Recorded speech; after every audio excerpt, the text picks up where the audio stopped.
Okay, this video we're going to talk about determinants and especially why we care about them, why we deal with them, and why is it useful for us when dealing with matrices and linear algebra when you get to higher level math. Okay, so a determinant is essentially a special coefficient which we associate with a square matrix. All right, a square matrix, if you remember, is a matrix that has the same number of rows as well as the same number of columns. That's why we call it a size of n by n for a square matrix. Now, there's two reasons why we really care about the determinant and why it helps us. Okay, the first is it tells us if the system of equations we're dealing with is solvable or not. So what I mean by that is, let's say you have a system of three equations and three unknowns, right? So that could get kind of painful, and you don't want to put in the work and time and effort if it's not even going to yield you any viable solutions. When I say viable, I really mean a finite amount of non-trivial solutions. Okay, so the determinant will tell us and let us know ahead of time, is this even possible? Are we going to have a finite amount of non-trivial solutions? So that's point number one. Point number two on why a determinant is important for us when dealing with square matrices is, hey, if we're trying to find the inverse of a square matrix, is it even possible? In other words, are we able to find an inverse of a square matrix? Okay, we're not going to get too into that in this video. We're going to leave inverses for another video and talk more in depth about that later and how to determine the inverse. But for now, we're going to focus on basically the initial first step of finding the inverse, which is determining the determinant. Okay, so that's point two. So now that we have the theory out the way, let's move on and take some baby steps and apply this thing. Okay, so we're going to first start off with the simplest case, which is dealing with a 2 by 2 matrix. And then we're going to use that knowledge from a 2 by 2 matrix and expand it to a 3 by 3 and potentially to a bigger n by n matrix. But we're going to just keep it nice and simple and cut it off at a 3 by 3 at the end. Okay, so let's start with a general case. So let's assume that we have a 2 by 2 matrix. We'll call it A. And this matrix has A, B, C, and D. Okay? So this is our 2 by 2 matrix. We're going to call it A. Now, there are two ways in how we could approach a 2 by 2 matrix. So I'm going to call it the standard way.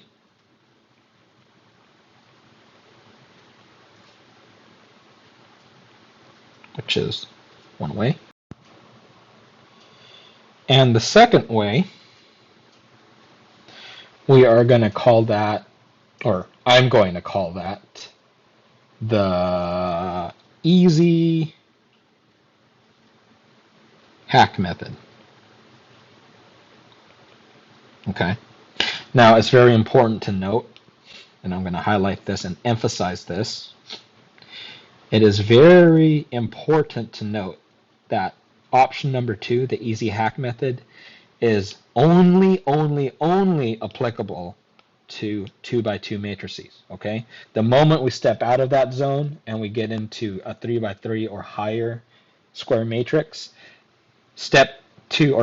method 2 does not work.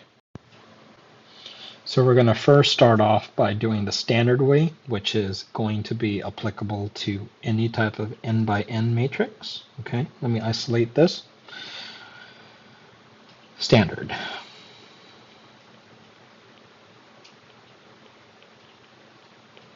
Okay, I'm going to rewrite that matrix A. So A, B, C, D.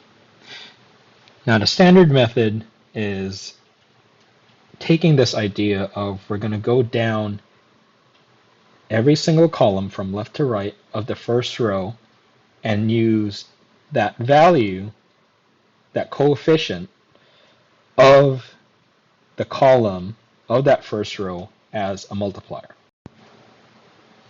So before I do anything, I'm going to do this. I'm going to put a plus sign and a minus sign on top of the A and the B.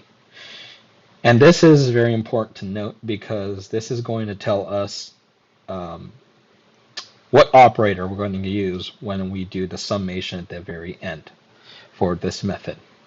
So I'm going to demonstrate this by crossing out the first column and the first row. Okay, I'm going to use a red pen. So what I'm doing here is I'm telling myself visually that I am taking the coefficient of A as my multiplier, and what do I see? So the only coefficient that isn't crossed out by red is D, right? So this is simple enough. That tells us that A is being multiplied by D, okay? Now, remember that plus sign and minus sign that I added to the top of A and B? So the plus sign actually goes in front of the A times D. Okay, so the reason why I put the plus and minus sign is to remind me, okay, is this product going to be a positive or a negative?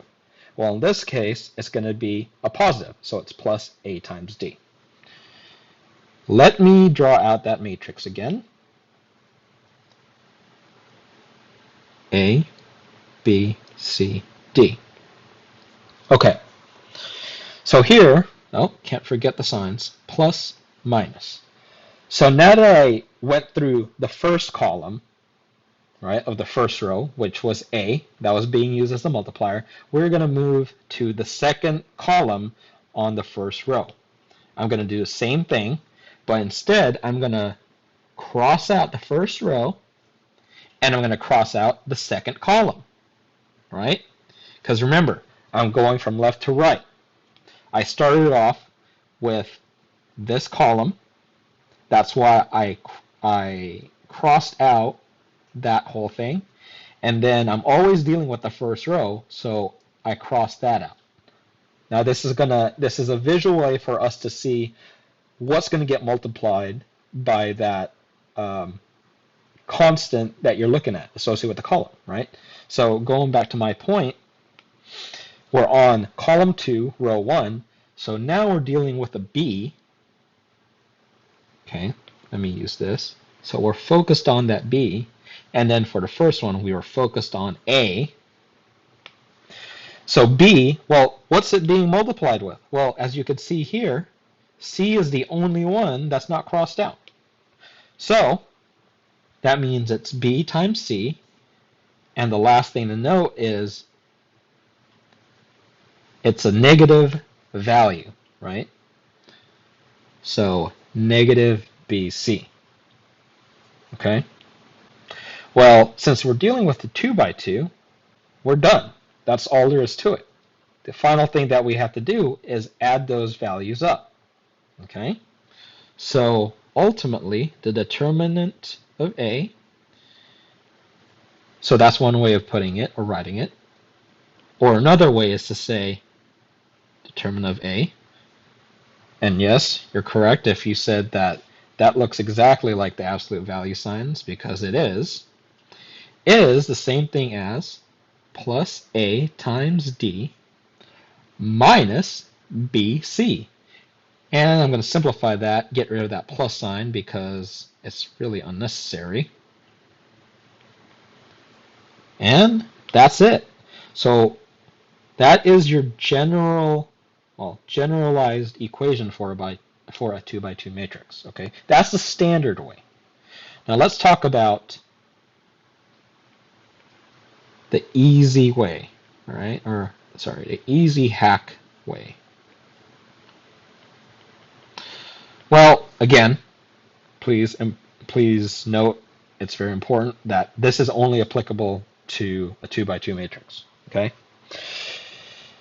If we pay attention to the steps that we did in the standard method up here, we could simplify the process for the easy hack method. Let me draw this one more time. A, B, C, D. And plus, minus, okay? Even though in this method it's kind of irrelevant, I just get in the habit of putting that. So, what's the pattern here? Well, when we're dealing with a 2x2 matrix, your answer is essentially the same as if you cross-multiplied the diagonals. What I mean by that is when you multiply A and D and you multiply B and C, right? And so the only thing then that you have to do is do A times D, as you could tell because of the cross multiplication, quote unquote cross multiplication. And okay, there's a minus sign because that minus sign is above the B. And then B and C are being cross multiplied. And there you have it. You're left with the same answer as the standard method, which works out great. All right. So the next slide we're going to talk about and do an actual example with using real numbers for a 2x2 matrix. Okay, so let's do an actual example using real numbers, shall we? And this is going to go quick, so I'm going to do it the standard way and then follow it up by doing it the easy workaround way. So let's say that, let's not use that color. Change to that. Let's say we're dealing with a 2x2 matrix, which I'm going to call A, and it's going to be 5, 3, 6, and 6, okay? All right, so first thing I'm going to do is add the plus, the minus. So the first method, get in the habit of doing this until you feel very comfortable. 6 and 6. I am going to, let me do that, plus minus, okay? Let's start crossing things out. I'm going to go through the first column, first row. So I cross out the first column, cross out the first row. This means that my multiplier I care about is 5, okay? And the sign is positive. So I'm getting a positive 5 times, and what's left over is that 6, right? The 6 is not being crossed out, which means that's what we multiply the 5 with. Great. Let me redraw things, and we will move on to the second column then. 5, 6, 3, 6, plus, minus. Again, so now we're on the second column and still the first row. So by default, this crosses out, second column crosses out. I care about this guy, the 3, as my multiplier. I also care about the signage, which is negative. And who's not crossed out? It's the 6. Okay? So that means I put a negative 3 times 6. Now, the final step is to just sum things up from those results. So I'm going to say the determinant of A then is equal to 5 times 6 minus 3 times 6, which is 30 minus 18, and that's the same thing as 12. So the determinant of this 2x2 matrix, that's not what I wanted, is 12. Okay, now let's do a quick sanity check here. I'm going to do the easy method, so this is method 1, method 2, okay? So watch how quick and easy it is with this easy hack method. I'm going to change colors here, so I'm going to draw my diagonal lines to take note and remind me that I am going to cross multiply these things, okay? And I have the signs up top to remind me what the signs are going to be when I do the summation. So 5 times 6, diagonal, right? 5 times 6 right here, positive, followed by a minus 3 times 6. 3 times 6 from here, and the minus sign right there. Okay? And this also gives you 30 minus 18, which is ultimately 12. And what do you know? We should get the same answer, and we do. Okay? So that's a nice quick example of a 2 by 2 matrix. So let's take this one step further. Let's expand our knowledge from a 2 by 2 matrix into a 3 by 3 matrix. Okay? I'm going to get things general again. So again, let's deal with another matrix of A. Again, I do not want a yellow marker. I want a white marker.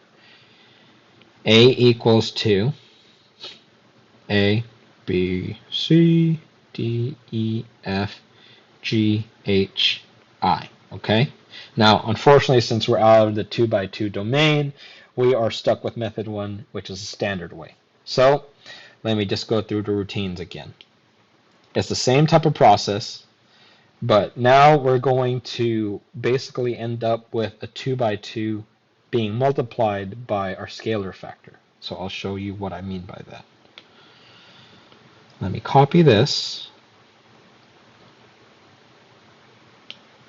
Okay. Come on. All right. So I'm going to cross out the first column, cross out the first row. I care about this guy, which is A, and of course, plus, minus, plus.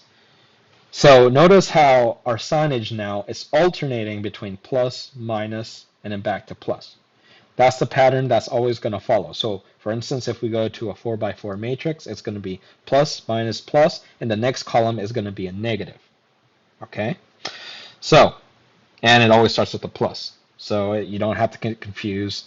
As long as you remember, hey, the first column is associated with a plus sign, you're good to go. So here we care about A, it's positive, and take a look at what's left. It's a 2 by 2, right? Well, that means now we have A being multiplied by, that's not right. Let me change that real quick. A being multiplied by a 2 by 2, E, F, H, I. Okay? So now we have to take another determinant of the 2 by 2. But we're in familiar territory, aren't we? Because we could use the workaround or the hack method to figure this out. So we have plus A times E times I minus F times H. Okay? Now, I don't want to bore you with the details, but okay, so how about this? I'll do it one more time, and then I'll give the final result. Okay, so now I'm going to go through the second column and the first row. So cross out the first row, cross out the second column. I care about my B multiplier, and I care about my negative sign. So now I have a negative B with a 2 by 2 determinant. So remember, I care about the ones that don't get crossed out. The ones that don't get crossed out give us a 2 by 2 determinant. And this condenses to, or simplifies into, D times I minus F times G. Okay? Screw it. Let's just do it one more time. Why not? This video is already long enough. Just bear with me. Okay.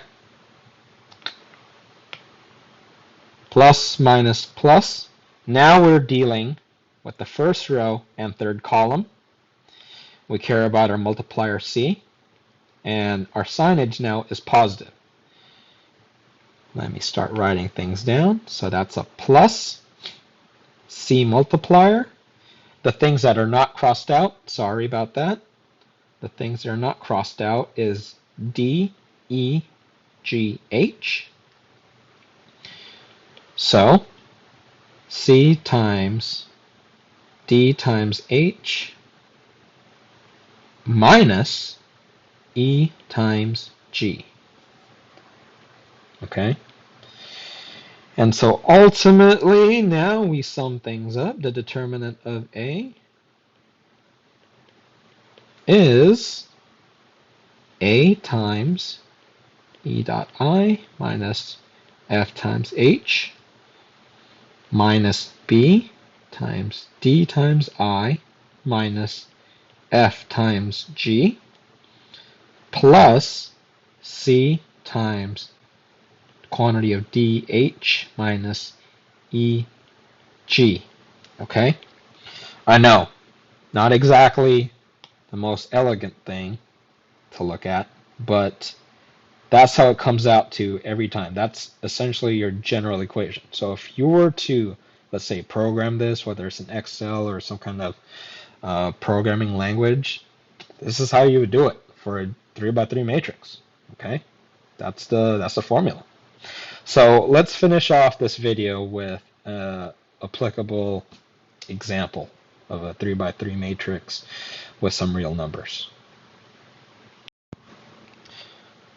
Let's say we are given a 3x3 matrix with the values of 6, 5, -3, -5, 4, -2, 1, -4, and 5. Okay? I first start off with adding my signage, plus, minus, plus, and there we go. So the first thing I'm going to do is I'm going to copy all of this over, because you already know what time it is. It's time to cross things out. So we are dealing with the first row, first column. We care about the multiplier 6, care about the signage as positive. So that means we have a 6 times a 4, -2, -4, and 5. This is our 2x2, right? At this point, we are cruising. 4 times 5, and then, so a minus times a minus, that's a -8. Okay, sorry, no, not a -8. That's a positive 8. But there's a negative in front, so that's a -8. Remember, if you don't remember, it's because of this rule. So that's where the negative comes from. Hence, it's a -8. Okay? Well, if you do the math for this, so what does that give us? That is 6 times 12, which is 72. Boom. That part is done. Let's copy this again. That's not what I want to do. There we go. So, where are we at right now? We're at the first row and second column, which means we care about the multiplier 5 and the signage of negative. So we put -5 times 2x2 determinant, -5, -2, 1, and 5.